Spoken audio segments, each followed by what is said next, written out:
Assalamualaikum warahmatullahi taala wabarakatuh. Kami dari kelompok 5 akan membahas mengenai Airbnb listing dataset. Nah, di sini kita akan menggunakan Airbnb listing dataset yang sudah kita unduh dari Kaggle. Kita mengunduh tiga dataset dari listing Airbnb itu sendiri. Yang pertama adalah listing Airbnb, Neighborhood Albany, dan Reviews Albany. Nah, kita sudah membuat tiga tabel di database. Setelah kita membuat tabel, kita akan mengimpor dataset yang sudah kita unduh kepada tabel database ini. Yaitu kita tinggal mengimpor aja dataset yang sudah kita unduh. Nah, nanti masing-masing akan tampil di sini. Nah, ini adalah tampilan dataset dari Airbnb yang sudah kita unduh. Nah, setelah semuanya terisi oleh database-nya, terisi oleh dataset kita. Nah, setelah itu kita akan kembali kepada codingan. Kita akan membuat file yang bernama main.py terlebih dahulu. Penjelasan dari main.py ini adalah kita menggunakan Fast API ya. Kenapa kita menggunakan Fast API? Karena API itu framework yang sangat ringan seperti Flash, tapi juga canggih Node.js, jadi cepat dan modern untuk melihara, jadi fleksibel begitu. Kita menggunakan Fast API. Yang pertama adalah app get listing Airbnb. Ini adalah fungsinya untuk mengambil query endpoint dari listing Airbnb itu tersendiri. Terdapat pada baris 12. Nah, setelah itu filter ini fungsinya adalah untuk memfilter endpoint yang ada di sini, yaitu dari network group, price, host, dan hostname. Nah, price ID ini adalah filter untuk memaksimalkan harga. Di bagian di line sorting, ini adalah getter, fungsinya adalah untuk mensorting sort by. Setelah itu di bagian untuk line pagination, untuk menghitung posisi data awal berdasarkan halaman jumlah item halaman. Nah, bagian eksekusi query adalah untuk mengeksekusi query dan format data yang dijalankan dari query yang diambil dari sebelumnya. Nah, untuk onQuery adalah untuk hitung total pagination dengan filter, adalah untuk menghitung semua hasilnya, untuk menghitung total data setelah difilter. Yang terakhir adalah tampilan format response.json, adalah untuk memformat setiap objek query ke bentuk dictionary untuk JSON itu sendiri. Nah, setelah semuanya dibuat, kita membuat DB untuk mengkonfigurasi database dari MySQL kita. Di bagian DB ini, kita menggunakan SQLAlchemy dalam Fast API itu sendiri. Nah, karena dalam penggunaan SQLAlchemy ini adalah sangat umum karena keunggulannya juga banyak daripada SQL manual biasa, yaitu mudah dimengerti untuk objek Python dan terintegrasi aman. Nah, di bawahnya adalah untuk baris line 4 dan 9. Nah, ini adalah bagian untuk code. Nah, kita hanya perlu untuk mengisi bagian DB9 kita ini harus sesuai dengan DB database yang ada di MySQL kita, agar nanti hasilnya tersinkron.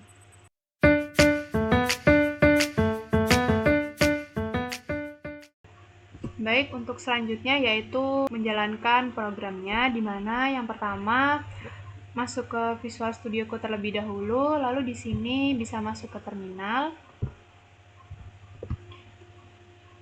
Kemudian masuk ke Vanish Script Activate, lalu ke Unicorn Main App.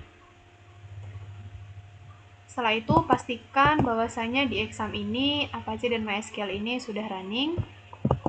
Lalu di browser bisa ketik URL 127.0.1.8000/docs. Nah, ini merupakan tampilan dari Swagger UI. Antarmuka ini digunakan untuk melakukan pengujian terhadap API-nya, apakah berhasil untuk mengambil datanya atau tidak. Di sini untuk get listing Airbnb-nya itu berdasarkan endpoint yang telah dibuat di codingan tadi. Kemudian bisa get. Lalu di sini ada beberapa parameter yang masih disable, artinya belum bisa diisi. bisa klik ini. Setelah itu ada beberapa parameter seperti page, limit, kemudian neighborhood group, price, hostname, sort by, dan order. Page ini artinya akan menampilkan halaman keberapa sesuai dengan nilai yang kita isi nantinya. Limit ini berdasarkan jumlah item per halaman. Kemudian 3 ini yaitu berdasarkan filtering. Jadi bisa filter berdasarkan neighborhood, price, ataupun hostname. Lalu sortingnya itu bisa berdasarkan ID, name, price, atau number of review. Untuk urutan sortingnya itu bisa ascending maupun descending. Jadi tampilan ini nantinya sudah mencakup dari 3 hal, yaitu filtering, pagination, dan juga sortingnya. Di sini untuk contohnya, saya coba untuk memasukkan limit 2. Artinya akan tampil 2 data per halamannya. Kemudian di sini saya akan coba filter berdasarkan harga, yaitu 100, lalu hostname atau pemiliknya itu Vera, kemudian sortingnya itu berdasarkan price. Untuk urutan sortingnya yaitu ascending. Nantinya datanya akan tampil berdasarkan sorting harga, yaitu dari harga yang terendah sampai yang tertinggi. Kemudian klik execute.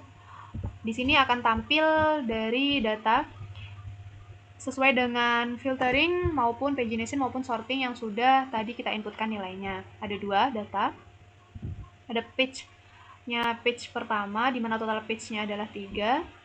Ini sudah sesuai dengan format JSON yang diminta di penugasan. Kemudian selain dari Swagger ini juga bisa melalui browser biasa. Jadi di sini ada request URL.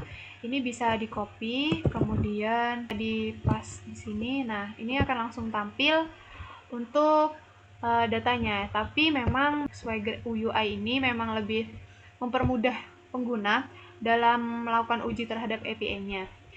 Selain itu, ada juga validasi dan penanganan error, di mana beberapa parameter di sini sudah diberi validasinya, seperti page ini ada minimumnya, yaitu 1, kemudian limit ada maksimum minimumnya, lalu ada price, harga dengan maksimum ini 1 juta, kemudian sorting ini juga sudah disesuaikan, bisa dipilih dari yang ada di dalam tanda kurung ini untuk melakukan sorting.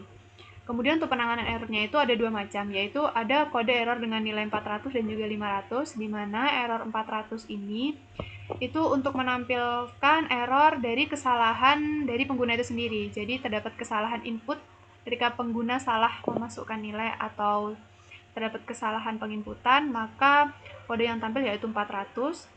Kemudian jika kodenya yang tampil 500, maka kesalahan tersebut berdasarkan dari server itu sendiri. Contoh, untuk yang penanganan error pertama, di sini saya coba masukkan sortingnya yang berbeda dari pilihan yang ada di sini. Saya coba memasukkan neighborhood group, kemudian execute. Nah, di sini akan tampil kode 400 dengan detail errornya, yaitu invalid value for sort by parameter. Artinya ini terdapat kesalahan dari data yang dimasukkan oleh pengguna. Selanjutnya yaitu kesalahan dari server. Contohnya, di sini saya coba melakukan stop ke MySQL-nya, tentunya tidak akan connect ke database-nya atau ke servernya. Lalu di sini coba di refresh ulang.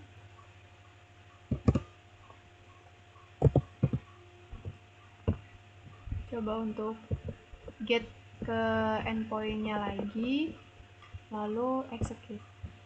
Nah, maka di sini akan tampil error dengan nilai 500, artinya internal server error, yaitu lost connection to MySQL server. Artinya error ini itu berdasarkan dari server itu sendiri.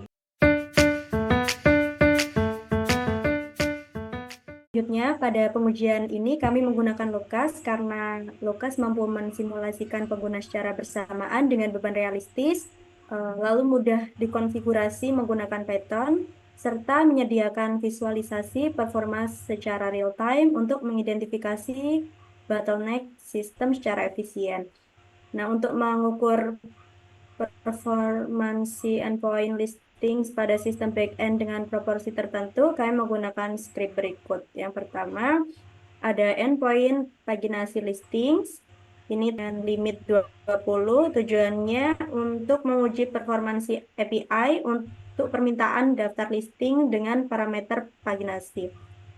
Yang kedua, Endpoint filter berdasarkan room tipe dan price. Tujuannya untuk menguji efisiensi API dalam menangani kombinasi query sederhana. Dan yang task terakhir itu berdasarkan endpoint kombinasi room tipe dan neighborhood.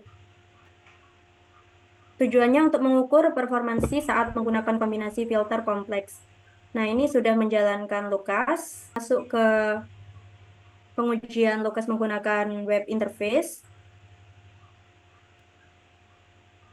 Simulasi dilakukan dalam 3 skenario, yaitu ringan, sedang, dan berat. Untuk ringan, kita menggunakan number of user 100. Dan untuk runtime-nya kita menggunakan 5 menit supaya mendapatkan metrik performansi dalam kondisi steady state.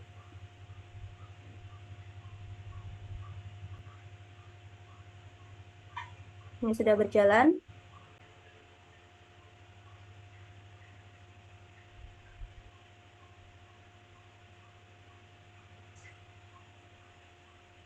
Kita menunggu sampai 5 menit.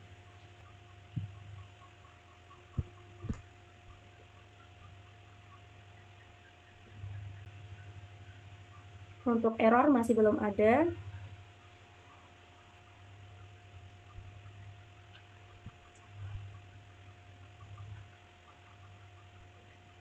Untuk error rate ini 0% karena tidak ada yang error. RPS ini jumlah permintaan yang dilayani setiap detik. Grafiknya. Dan respon times ini rata-rata waktu API memberikan respon ke klien.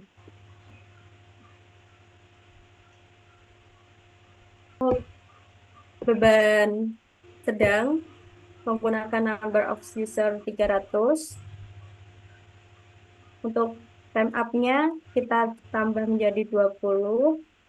Untuk runtime-nya tetap 5 menit. Durasi masing-masing skenario dijalankan selama 5 menit.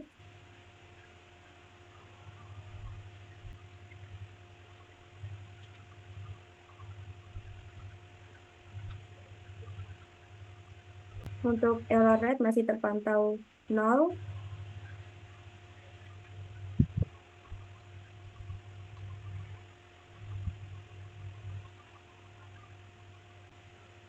Nah, ini respon times waktu API memberikan respon ke klien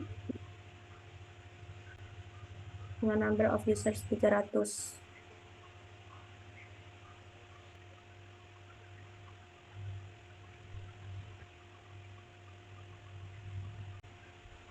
Nah, RPS ini jumlah permintaan yang dilayani setiap detiknya.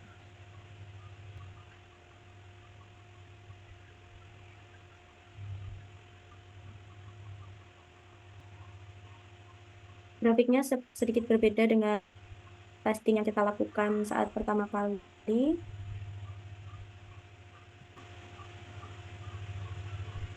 Ya, untuk testing yang dilakukan saat pertama kali dengan beban 300 yaitu sedang.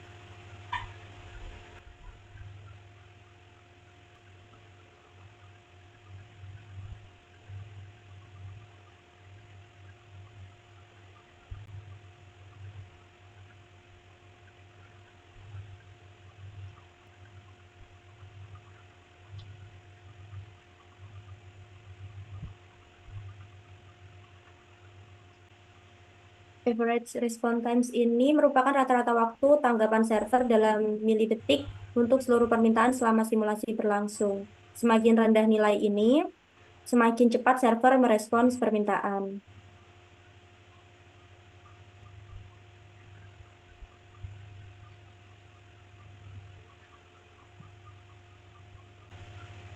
Pada uji beban sedang, error rate 0%. Selanjutnya kita akan mencoba dengan beban berat yaitu number of users 500. Untuk time up kita tambah menjadi 30. Untuk runtime-nya tetap 5 menit.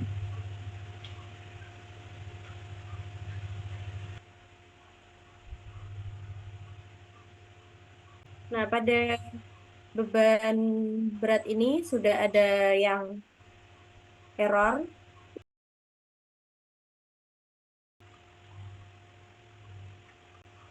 Untuk pengujian beban ringan dan sedang cukup stabil, namun pada beban berat ini ada request yang gagal.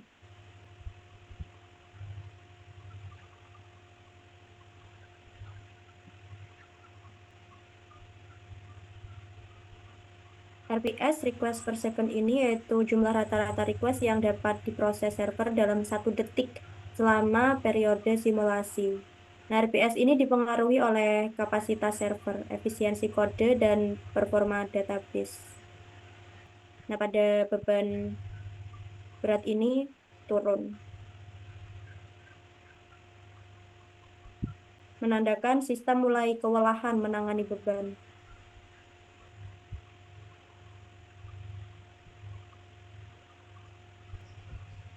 Nah, kesimpulannya, bottleneck ini mulai muncul pada skenario 500 pengguna, terutama pada endpoint kombinasi room tipe dan neighborhood yang memiliki kompleksitas query lebih tinggi. Nah, dari 3 testing tersebut, menjawab pertanyaan apakah sistem butuh scaling horizontal, jawabannya ya, karena pada beban tinggi, server tidak mampu memproses permintaan secara efisien. Untuk load balancing sangat disarankan. Kemudian optimasi query atau indeksasi database diperlukan karena kombinasi filter memerlukan indeks pada kolom room tipe, neighborhood, dan price untuk menurunkan response times. Kemudian fetching data tertentu di memori opsional direkomendasikan karena listing yang bersifat semi-statis dapat disimpan di Redis untuk mengurangi beban database dan mempercepat respon. Nah, keseluruhan sistem dinilai andal secara fungsional, namun perlu dioptimalkan untuk skenario beban berat.